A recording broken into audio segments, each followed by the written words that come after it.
দুনিয়াতে প্রেমিক প্রেমিকা ভালোবাসা করে, লাভ করে, তারা ভালোবাসে।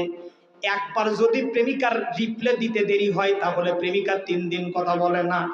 আর যদি প্রেমিকা তার মেসেজের রিপ্লাই না দেয় তাহলে প্রেমিক তথা ওই যে ছেলেটাও তার সাথে রাগ করে 2 ঘন্টা কথা বলে না। আমি কি মিছে কথা বললাম? মোবাইলে রিপ্লাই দেয়, খালি দেখে কখন লাইনে আছে, কখন লাইনে আছে। লাইনই খালি থাকলে হয়, নেটে যদি খালি থাকে লাগাই হ্যালো, এরপরে হাই। ও পাশে দেখাও না দেখার ভান করে। তার কারণ মেয়েরা আগে বলতে চায় না, মেয়েরা আগে শুনতে চায়। রংপুরের যুবক মনোযোগ দিয়ে দাও, এই রিপ্লাই না দিলে যুবকের মেজাজ ঠিক থাকে না, মাথা হট হয়ে যায়। মা যদি বলে তাড়াতাড়ি ভাত খাইতে আসো, এদিকে এতক্ষণ মোবাইল নিয়ে কি করো, মা কয় দাও তো, তুমি শুনে দাও তো। আমার কথা মানে আপনারা বুঝতে পারতেছেন না? বিশ্বাস করেন সবগুলো সত্য কথা বলতেছি। মেসেজের রিপ্লাই না দিলে যুবকের মাথা ঠিক থাকে না, মাথা গরম হয়ে যায়। মাত্র আধা ঘন্টা 20 মিনিটের ভালোবাসার মধ্যে কমতি শুরু হয়ে যায়। রংপুরের যুবকেরা ভালো করে শোনো, আমরা জীবনে আল্লাহরে দেখি নাই, রাসূলকে দেখি নাই গো। এই 17 ডিগ্রি তাপমাত্রার মধ্যে দৈনিক ওযু করে আমরা 5 ওয়াক্ত নামাজ পড়তেছি। আল্লাহর কোরআন হাতে নিয়ে বলতেছি 5 ওয়াক্ত নামাজ লাগবে না, একটা ওয়াক্তের যদি সওয়াব মিজানের পাল্লায় কাল কিয়ামতের ময়দানে তুলে দেওয়া হয়। আল্লাহর কোরআন হাতে নিয়ে বললাম, বাংলাদেশ নয় তামাম বিশ্বের উম্মতে মুহাম্মাদীদেরকে বিনা বিচারে বিনা হিসাবে আল্লাহ পাক জান্নাত দিবে। 2 হাত তুলে বলেন না কেন আল্লাহু আকবার? আরো জোরে বলেন আল্লাহু আকবার। এজন্য কবি বলেন, তোমারে না দেখিয়া নবীরে না চিনিয়া ঈমান এনেছি তবুও সেই ওসিলায় বিপদে পার করে না, ক্ষমা করে দাও মাফ আল্লাহ, ও গো আল্লাহ, ক্ষমা করে দাও মাফ। কাউকে সরি না, কারো অনুসারী না, তোমাতে শির দেই তবুও। ঠিক কিনা বলেন? যারা বলেন ঠিক কিনা?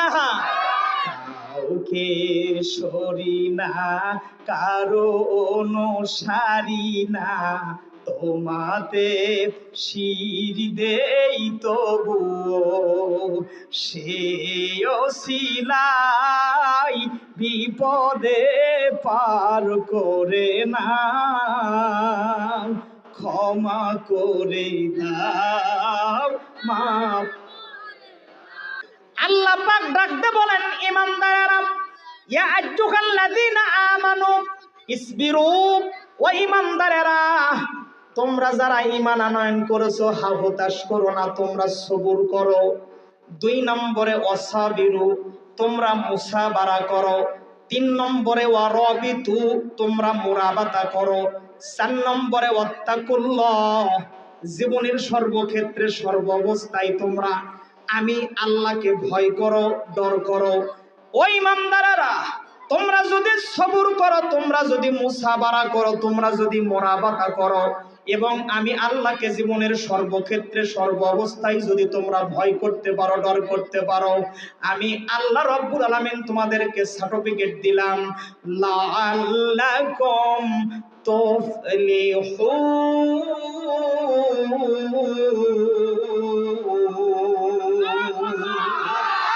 আরেকবার বলেন আল্লাহু আকবার।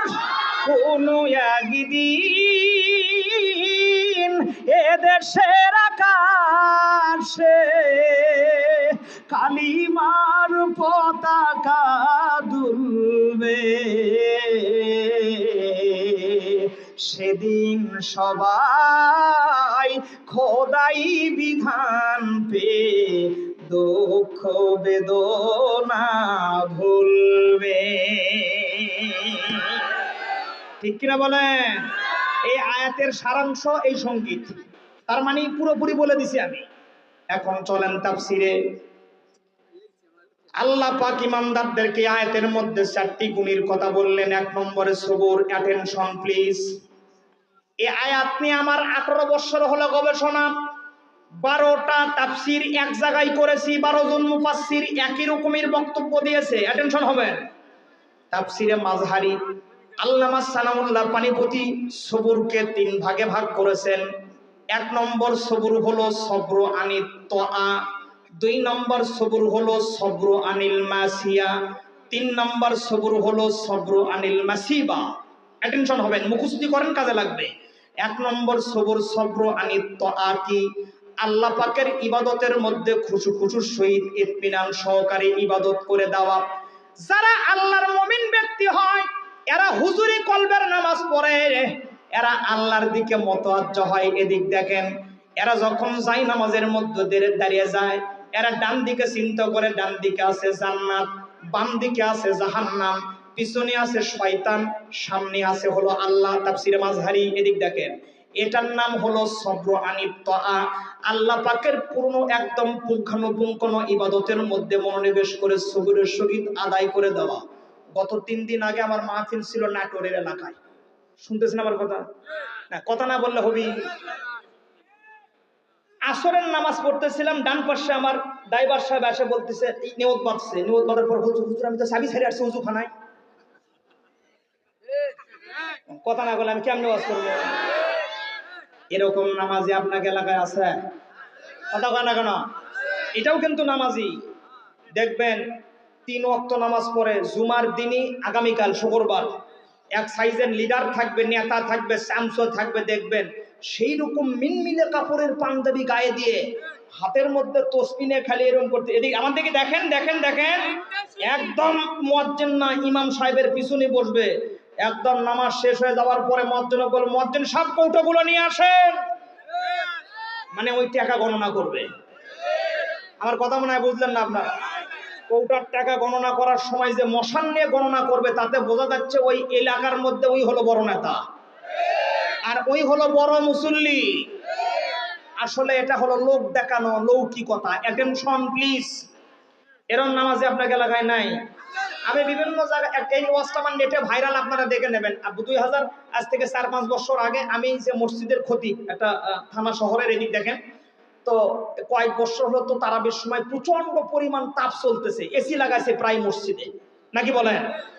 12 রাকাত কি 13 রাকাতের পরে কারেন্ট চলে গেল। একজন মুরব্বী একদম পিছনের কাতারে দাঁড়াইছে। কারেন্ট যে চলে গেছে, মুরব্বী নামাজের মধ্যেই বলতেছে যে লেও তেল ভরে গেল। কিন্তু এরকম নামাজে আছে না নাই? একসাথে বলা লাগবে, আছে না নাই? এরাও কিন্তু নামাজি। দুঃখ থোয়ার জায়গা বাংলাদেশে নাই।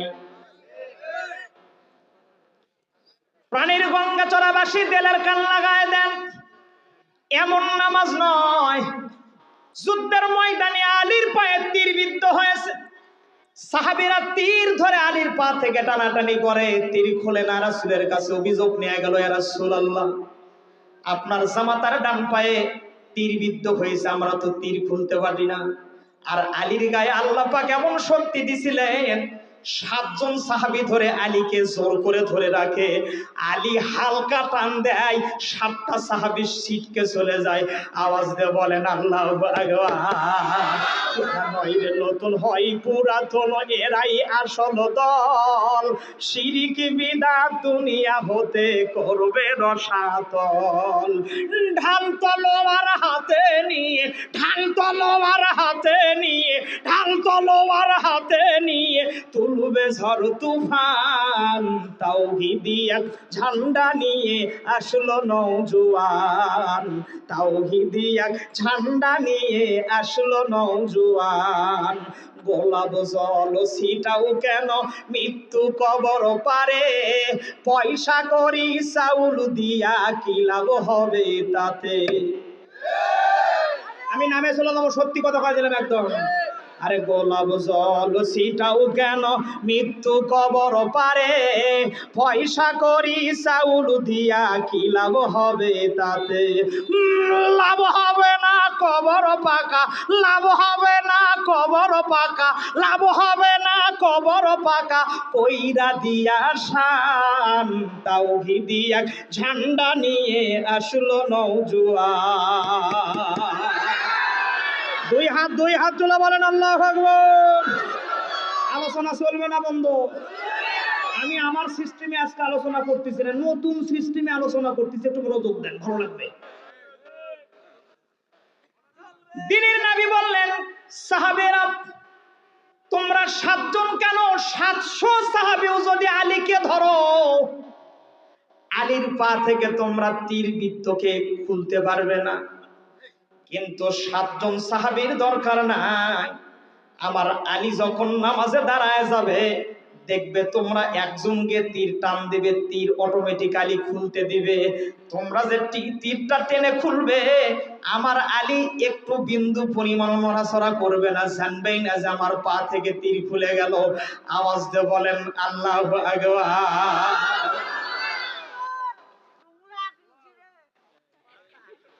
আমাকে এলাকায় এদিক দেখেন, এক দোকানদার মাগরিবের নামাজ আপনাকে এলাকায় কয় রাকাত পড়ে?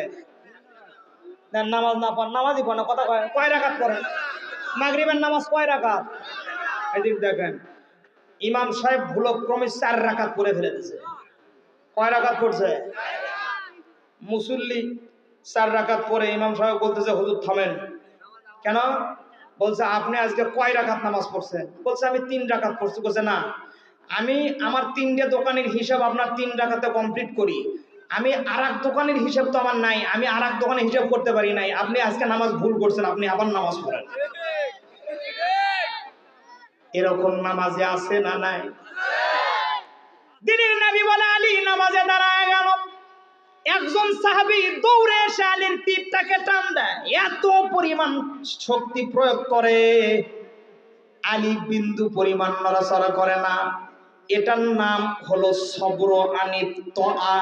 তার মানে ইমানদার যারা হবে তারা খুশু খুশু সহিত ইবাদত করবে। চিৎকার দিয়ে বলেন আল্লাহু আকবার। তবে দুঃখের বিষয় হলো 70 গঙ্গাচড়াবাসী গত 14 বছর নামাজের কাতার থেকে ইসলামী আন্দোলনের কর্মীদেরকে ধরে ধরে জেলে ঢোকানো হয়েছিল। 2 নম্বর ইমানদাররা সবর আনিল মাসিয়া। সবর আনিল মাসিয়া কারে বলে? সামনে গুনার কাজ থাকবে, গুনাহ থেকে নিজেকে সংবরণ করে নিতে হবে, নিজেকে গুটিয়ে নিতে হবে। কিভাবে গুটিয়ে নেওয়া যায়? এতে বাক্সর মতো যে মোবাইল, এখন আইফোন 16 প্রো ম্যাক্স চলতেছে, লেটেস্ট ফোনে দিক দেখেন। বর্তমান বাংলাদেশের যে টিকটকের গান, এই টিকটকের গান দেখলে যুবক কিভাবে গুনাহ থেকে সরে নিয়ে আসবে? খালি মারতেছে লাপা লাপা লাপা লাপা লারে লাপালা। না না না, হাত দেওয়া লাগবে, 2 হাত দেওয়া ঠিক না, জোরে বলো। এই যারা হাত দেবে ভেজাল আছে, এগুলোর মধ্যে ভেজাল, 2 হাত দিলে বলে ঠিক না, জোরে বলো। কথা কি মিশে কথা বলেন? কথা বলেন, মিশে কথা বলেন। 3 মাস ঘোরার পরে যুবক ব্রেকআপ হয়, মনে করেন ওই মেয়ের সাথে ব্রেকআপ। ব্রেকআপ আপনারা বোঝেন? কথা না করলে হবি। ব্রেকআপ মানে হলো ব্রেক, ব্রেক মানে আর সম্পর্ক চলে। এ সময় যুবক কান্না শুরু করে দেয়, টান মারে, পরাইয়া পীড়িতের রশি বানাইয়া জগতের দোষী, কই রইলাই রে সোনার চাঁদ। মন চাই যখন আসিও তখন, মন চাই যখন আসিও তখন, করব না বিন্দু মাত্র অপমান। আমি তো নই রে বন্ধু তোর মতো বেঈমান। কি কথা বল না কেন? আলোচনা চলবে না বন্ধু? কেন জোরে বলেন, এখানে চলবে না বন্ধু? কতক্ষণ? জোরে বলেন কতক্ষণ? সারা রাত। ভালো করে শোনেন, সবর আনিল মাসিয়ার মাত্র 1 মিনিট তাফসীর করে এদিক দেখেন। হযরত ইউসুফ আলাইহিস সালামকে রানী জুলাইখা 10টা দরজা বন্ধ করে ভিতরে নিয়ে গেছে। এদিক দেখেন, এদিক দেখেন, কয়টা দরজা? ধরে বলেন, কয় দরজা? এদিক দেখেন। যেই রুমের মধ্যে নিয়ে গেছে, ইউসুফ আলাইহিস সালাম চতুর্দিকে তাকায়, দেখতেছে খালি উলঙ্গ নারীর ছবি। ইউসুফ আলাইহিস সালাম বুঝতে আর বাকি রইল না, নবী মানুষ, যে এই নারীর ভাবসাব ভালো না, এর লক্ষণ বড় খারাপ। আসলে বন্ধু, তোমার ভালোবাসার ধরন ভালো না। আল্লাহ নবী ইউসুফ আলাইহিস সালাম আর কাল বিলম্ব দেরি করে না, অল্প করে দিবেন, এত করে দিলে পোয়াবি না। আল্লাহর নবী ইউসুফ আলাইহিস সালাম আর কালে বিলম্ব দেরি করে না, যে ইউসুফ নবী নিয়ে আল্লাহ পাক বললেন, ইয ক্বালা ইউসুফ লিআবিহি ইয়া আবাতি ইন্নী রাআইতু আহাদা আশারা কাওকাবা ওয়াশ-শামসা ওয়াল কমারা রাআইতুহুম লি সাজিদিন।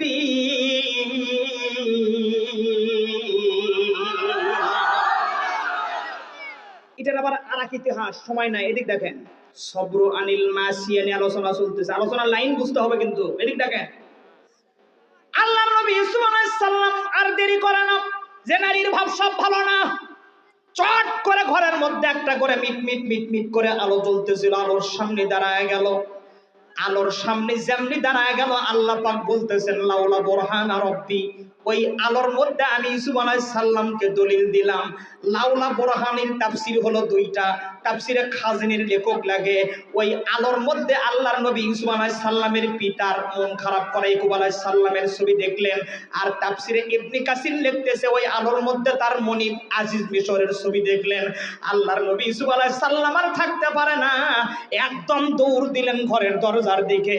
আল্লাহ ডাকতে বলে, ইউসুফ, তুমি ইচ্ছা করলে জুলাইখাকে নষ্ট করতে পারো, তুমি ইচ্ছা করলে তুমি ইউসুফ রে ইচ্ছা করলে জুলাইখাকে তুমি শেষ করে দিতে পারো।